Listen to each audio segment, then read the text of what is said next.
நன்றி. அண்ட் ரங்கநாயகி, நான் பண்ண கதாபாத்திரத்துல இது ஒரு வேறுபட்ட கதாபாத்திரம். நான் வந்து எல்லா ப்ரெஸ் மீட்லயும் இதுதான் சொல்றேன். அந்த மாதிரி சேலஞ்சிங்கான கேரக்டர்ஸ் தான் எனக்கு வருது. எனக்கு இந்த வாய்ப்பு தந்த Vijay Moolan sir and Moolan pictures and Krishna sir, Aravind sir and Madhavan sir கூட நடிக்கணும்னா யாருக்கு தான் பிடிக்காது. ஸோ ஐ வாஸ் லைக், நான் அப்பா சார் கூடயும் நடிச்சிட்டேன், மாதவன் சார் கூடயும் நடிச்சிட்டேன், என்னோட மின்னலை மூமெண்ட்டை வாழ்ந்துட்டேன். ஸோ எனக்கு ரொம்ப சந்தோஷம். நான் அப்கோர்ஸ் சத்யராஜ் சார் கூட நான் இந்த படம் பண்ணிட்டேன், அடுத்த படமும் அவர் கூட பண்றேன், அதுலயும் எனக்கு ஒரு பெரிய சந்தோஷம். அதித்தி நானும் பேக் டு பேக் ஃபிலிம்ஸ் பண்றோம். எல்லாருக்குமே கண்டிப்பா GDN ரொம்ப பிடிக்கும். என்டையர் டீமே கண்டிப்பா இது ஒரு டெக் ரெவல்யூஷனுக்கு முன்னாடி ஒரு விஷனரி சேஞ்ச்ட் எவ்ரிதிங். அதுதான் இந்த untold story of GD Naidu. எல்லாரும் கண்டிப்பா தியேட்டர்ல August 7th போய் படம் பாருங்க. நன்றி, தேங்க்யூ. எல்லாருக்கும் வணக்கம். ஃபர்ஸ்ட் ஆஃப் ஆல் ஃபர்ஸ்ட் நன்றி சொல்ல வேண்டியது producers Mary sir, Krishna sir and Aravind sir and Murali. Because இவங்கனால தான் நான் இந்த ப்ராஜெக்ட்குள்ளே வந்திருக்கேன். என்னோட கதாபாத்திரத்தோட பேர் வந்து பத்மாவதி. இவங்க வந்து வேற ஒரு எராலேருந்து வராங்க. இவங்களோட பெர்ஸ்பெக்டிவ்லேருந்து தான் அந்த படம் ஆரம்பிக்குது. ஸோ இவங்க வழியா GD நாயுடு அவர்களோட கதையை வந்து இவங்க ஓப்பன் பண்ணுறாங்க. எனக்கு வந்து இந்த படத்தில் எப்படியாவது ஒரு ரோல் பண்ணணும்னு ரொம்ப நாள் ஆசை. ஏன்னா எனக்கு நிறைய ஃப்ரெண்ட்ஸ் இருக்காங்க கோயம்புத்தூர்ல. எங்க அண்ணா கோயம்புத்தூர்ல படிச்சாரு. ஸோ GD நாயுடு மியூசியம் போயிருக்காங்க. இந்த மாதிரி நிறைய விஷயம் கேள்விப்பட்டிருக்கேன். பட் அதை தவிர்த்து எனக்கு டீட்டெயில்டா அவரை பத்தி எதுவும் தெரியாது. ஸோ இந்த படம் மூலமா நான் நிறைய கத்துக்கிட்டேன் அவரை பத்தி. எப்படிப்பட்ட ஒரு இன்னோவேட்டர் அவருன்னு. So it's been pleasure working in this project. And இன்னும் ஆக்சுவலி இந்த படத்துல ஒரு சில விஷயங்கள் தெரியும், ஆனா அதை தாண்டி இன்னும் தெரியணும்னு ஆசையா இருக்கு அவரை பத்தி. ஸோ எல்லாரும் August 7th தியேட்டர்ல வந்து பாருங்க. கண்டிப்பா நீங்க எல்லாருமே வந்து இப்படி mind blown high, you will be like, oh my god, இது என்ன இப்படி எல்லாம் பண்ணியிருக்காரு அந்த மாதிரி உங்களுக்கு தோணும். So thank you everyone for making this magnificent movie and bringing it to the people, and watch it in the theater on August 7th. Thank you. எல்லாருக்கும் வணக்கம். இந்த படத்தை பற்றி சொல்லணும்னா எனக்கு இந்த சாயங்காலம் ஈவினிங் பத்தாது. ஸோ முதல்ல இருந்து ஆரம்பிக்கிறது பிரிச்சுக்கிறேன். ஃபஸ்ட்டு இந்த ஸ்கிரிப்ட் ஃபஸ்ட்டுக்கு கேட்கும் போது என்னோட நண்பரோட ஆஃபீஸில் கேட்டேன். பிகாஸ் கிருஷ்ணா வந்து சொன்னார், ஸ்கிரிப்டை கேட்டேன். நான் கேட்டுகிட்டே இருந்தேன். எக்ஸ்பிரஷன் ஒன்றும் இல்லாமல் கேட்கும்போது அவரும் சொன்னார். ஆனால் அவர் சொன்ன விதத்தில் வந்து பார்க்கும்போது இது ஒரு பயோபிக்னு சொல்லாமல் ஒரு கமர்ஷியல் படம். கண்டினியூஸாக ஒருத்தரோட வாழ்க்கை இப்படி இருக்குமா அப்படின்னு எனக்கே தோணுச்சு. இதுவும் நான் வந்து GD நாயுடு சாரோட பெரிய ரசிகன் தான். ஏன்னா அவர் எல்லாத்தையுமே ஒரு படிப்பையும் கல்வியும் வேற மாதிரி பார்த்தவர். அதனால அதில் நான் ஒரு பெரிய ரசிகன். அவரோட கதையை ஒருத்தர் இப்படி சொல்ல முடியும்னு படித்த போது எனக்கு ரொம்ப ஒரு ஆர்வம் வந்துருச்சு, இது எப்படியாவது பண்ணணும்னு. நெக்ஸ்ட்டு இதை பற்றி ராஜ்குமார் சார்கிட்ட போய் கேட்டேன். இந்த மாதிரி உங்கள் தாத்தா மேலே ஒரு படம் பண்ணலாமான்னு கேட்டபோது, அதை நாங்கள் எடுத்துட்டோங்க, நாங்கள் ஆல்ரெடி ஒரு படம் பண்ணியிருக்கோன்னு ஒரு டாக்குமெண்ட்ரி பண்ணி அது நேஷனல் அவார்டு வாங்கியிருக்காங்க. அதை பற்றி தெரிஞ்ச உடனே இது அந்த மாதிரி படம் இல்லைங்க அப்படின்னு சொல்லும்போது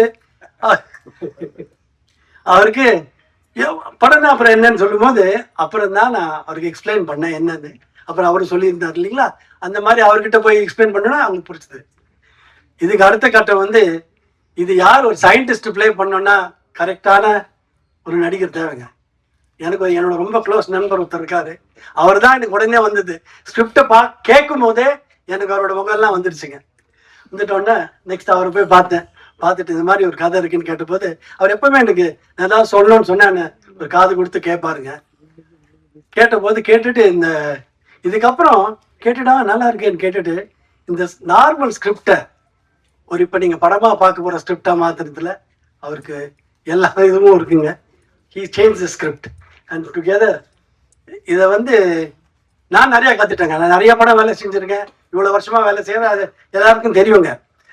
ஆனால் இவங்களோட வேலை செய்யும் போது எப்போவுமே நம்மளாம் எப்படின்னா ஒன்று கற்றுட்டோன்னா அதுலேருந்து வரமாட்டோம். ஒரு கம்ஃபர்ட் ஜோனில் இருக்கும். ஒரு கதை சொன்னால் நம்மளுக்கு தெரிஞ்ச விதத்தில் தான் அதை எடுக்கணும்னு பார்ப்போம். இங்கே இவர்கிட்ட வரும்போது இப்படி தானே ஷார்ட் வைக்கலாம்னு சொன்னால் அப்படியே பார்த்து சிரிப்பார். சரி சொல்லுங்கன்னு சொல்லும்போது இதுதான் தெரியுமேன்னு சொல்லும்போது சரி எப்படி எடுக்கணும், நான் வந்து நார்மலாக ஒத்துக்க மாட்டேங்க. எல்லாத்துக்கும் எனக்கு கரெக்டாக எனக்கு எக்ஸ்பிளைன் பண்ணணும், எனக்கு சொல்லணும், இல்லைன்னா நான் வந்து அதை அப்படி கேட்டுக்கவே மாட்டேன். அவர் எவ்வளோ அழகா என்ன மாதிரி ஒரு there is a saying, you can't teach an old dog new tricks. But I'm not an old dog. I learn all the new tricks. அவர்கிட்ட இருந்து நிறைய ட்ரிக்ஸ் கற்றுட்டேங்க. ஸோ இந்த படத்தில் எடுக்கும்போது ஒன்னொன்றுத்துலேயும் ஒரு சேலஞ்ச் வந்தது. சேலஞ்ச் வரும்போது அதை எப்படி கவர்ந்தோன்னு சொல்லிட்டு தான் நீங்கள் படத்தில் பார்க்க போகிறீங்க. இதுதான் இந்த ஸ்கிரிப்ட் ஸ்டேஜ். எடுக்கும் போது பல சேலஞ்சஸ்ங்க. அது ஒரு பீரியட் படங்க. அடுத்தது வந்து இந்த படத்தில் வந்து எல்லாம் ஜாம்பவான்லாம் இருக்கானுங்க. எல்லாம் இவங்கெல்லாம் இவங்களை பார்க்கும் போதே நம்மளுக்கு எனக்கு வியூ ஃபைண்டரில் பார்க்கும் போதே ஒரு அப்படி ஒரு தெம்பு இருக்குங்க இவங்களை பார்க்குறது, அவங்க பர்ஃபார்மன்ஸஸ். சார் சத்யராஜ் சார்லாம் அவர் ஃபர்ஸ்ட் டைம் நான் ஒர்க் பண்ணேன் அவரோட முதல் படத்துல அவரை ரசிக்கங்க நான். ஸோ அவர் வியூ ஃபைண்டரில் பார்க்குறதுக்கு எனக்கு ஒரே சந்தோஷங்க. சந்தோஷம் போயிட்டு அஃப்கோர்ஸ் ஒரு பர்ஃபார்மன்ஸும் தலை தெறிக்க விட்டாங்க என்ன. நான் ரொம்ப என்ஜாய் பண்ணி எடுத்த படங்க அது. வேற மிச்சத்தெல்லாம் நீங்கள் வந்து படத்தில் பார்க்கலாம். அஃப்கோர்ஸ் மிச்ச டிபார்ட்மெண்ட்டில் எனக்கு என்ன கூட இருந்தவங்க வந்து மேக்கப் டிபார்ட்மெண்ட் ரஞ்சித் சாரு, நம்ம காஸ்டியூம் ஜஷீத், அவர் வந்து அவங்க வந்து இவங்க 2 அண்ட் மை ஆர்ட் டைரக்டர், இவங்க 3 பேர் இல்லைன்னா ஒரு ஒளிப்பதிவாளர் ஒன்றுமே பண்ண முடியாதுங்க. ஸோ இவங்கெல்லாம் எனக்கு ரொம்ப ஒரு பக்கத்தில் ஒரு பெரிய ஸ்ட்ரென்த்தாக இருந்தாங்க எனக்கு. அதனால what ever that you see I attributed to all the people with me இந்த டீம். எல்லாரும் எனக்கு செஞ்சதுனால we got to do the film that you're going to see. Thank you very much. கேட்டுங்க. உதவியாளரும் இன்னொரு குமாஸ்தாவும் பேசிக் கொண்டிருக்கிறார்கள். சாரங்கபாணி வந்ததும் எழுந்து நிற்கிறார்கள். சாரங்கபாணி டென்ஷனாக, வெளில போறது ஜிடி நாயுடு ஆபீஸ்ல வேலை பார்க்குற கிளர்க்கு தானே, எதுக்கு வந்துட்டு போறார்? வருமான வரி உதவியாளர். ஐயா இவர் வேற ஜோலியா வந்திருக்கிறாரு. மிஸ்டர் போஸ்னு ஒருத்தரோட கடந்த 3 ஆண்டுகளா வருமான வரி கட்டின விவரங்களை கேட்டு வாங்கிட்டு போறார் சார். சாரங்கபாணி டென்ஷன் ஆக, யோ யார் வந்து என்ன கேட்டாலும் கொடுத்துருவீரா? வருமான வரி உதவியாளர். இல்லைங்க சார், அவர் போஸோட சரியான ஆவணங்களை எல்லாம் காமிச்சிட்டு தான் வாங்கிட்டு போறார் என்று அந்த ஆவணங்களை காண்பிக்கிறார். சாரங்கபாணியும் அவற்றை பார்க்கிறார். சாரங்கபாணி குழப்பத்துடன், அது சரி, ஆனா நாயுடு ஆபீஸ்ல இருந்து எதுக்கு போஸோட ஆவணங்களை வாங்கிட்டு போறா என்று அவர் கேட்க, மற்றவர்கள் புரியாமல் விழிக்க, வெளியே ஏதோ சலசலப்பு கேட்டு இவர்கள் வெளியே வராண்டாவுக்கு வருகிறார்கள். பியூன் ஓடி வருகிறார். பியூன் சாரங்கபாணியிடம், சார் ஒரு ஆள் நாயோட வந்து கலாட்டா பண்றாரு சார், நாயை உள்ள விட முடியாதுன்னா கேட்க மாட்டேங்கிறாங்க, எகத்தாளமா பேசுறாரு சார் என்று சொல்ல சாரங்கபாணி வெளியே பார்க்கிறார். அங்கே ராஜபாளையம் நாட்டு நாய் ஒன்றுடன் ராமையா பிள்ளை. நாய் மற்றவர்களை பார்த்து குறைத்தபடி இருக்க அதன் பிடியை விடாமல் இருக்கிறார் ராமையா பிள்ளை. சாரங்கபாணி வாசலை நோக்கி நடந்து வருகிறார். ராமையா பிள்ளை உறக்க சாரங்கபாணிக்கு கேட்கும்படி, வணக்கம் சார், வாழ், இப்பதான் அடிக்கடி சந்திக்கிறோம். சாரங்கபாணி கடுப்புடன் நடந்தபடி, மீறி போய் படத்தை பாருங்க. இப்படி ஒருத்தர் கதை சொன்னாங்கன்னு வச்சுங்களேன், எப்படிங்க நம்ம பண்ணாம இருக்க முடியும்?